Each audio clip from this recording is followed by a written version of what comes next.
傻乎乎的男人正准备和美女探讨昆兹的来历，殊不知在隔壁房间，奇魁组织中的变种人正在利用高科技窃取他手机里的资料。而得知窃取成功后，美女立刻换了一副嘴脸。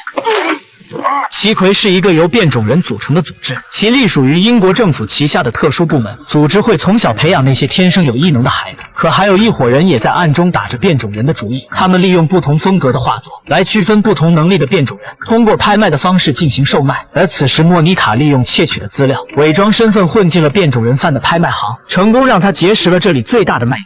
之后他暗中监控着他们的整个交易过程，在财团的眼里，变种人就是用来换钱的商品。与此同时，奇魁组织中的文员爱丽丝也被变种人贩盯上了，就连上司琳达打来的电话，爱丽丝都没有听见。惊慌中，爱丽丝选择了进入地铁站，那里人员密集，有隐藏的空间。不过眼看对方越追越近，她也是慌的一批。幸亏爱丽丝的同事及时出现，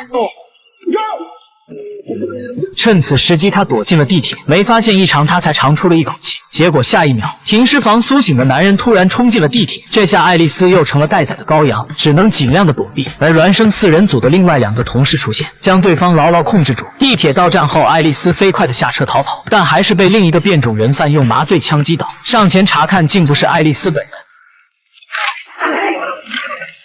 原来在下车前，爱丽丝就与同事互换了衣服。此时她早已经成功的脱身，回到奇魁总部。康拉德质问爱丽丝，为什么卢加特会对一个没有异能的文员感兴趣？其实爱丽丝比他更想知道真相，因为一场意外，她被人抹去了记忆。醒来时，身边躺满了尸体。为调出幕后之人，爱丽丝没有公开失忆的事。随后，爱丽丝私下去见了要抓她的人，并问出了自己的疑惑，而对方却向她承诺，只有加入卢加特才能发挥出他最大的威力。爱丽丝不明白他们为什么会如此了解自己的行踪。Find that you're over without a kiss goodbye.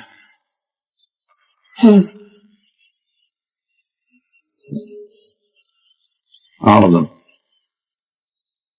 一头雾水的他更急切地想找回记忆，于是潜入医务室想查看自己的就医档案。可惊奇地发现，一切有关自己的档案都被人加密涂鸦了。另一边，莫妮卡跟踪贩卖变种人的押运车，在一处路弯堵塞路段，竟然看到变种人逃跑了。而2个押送员也被变成了傻子，甚至都不记得自己姓什么。此时，奇魁的组长琳达也在关注着变种人逃跑的新闻。然后抽屉里的手机收到短信，是逃走的变种人发来的，想约他见面。但逃走的男孩在暗中看着琳达，却迟迟不肯现身，这又是为了什么呢？原来手机的真正主人并不是琳达，所以那奇姆才没有出现见他。不过那奇姆似乎对琳达来说很重要，他会用尽一切办法找到对方。但让他万万没想到的是，那奇姆居然找到了爱丽丝。起初爱丽丝不想搭理他，直到他说出了一个关于对方的秘密。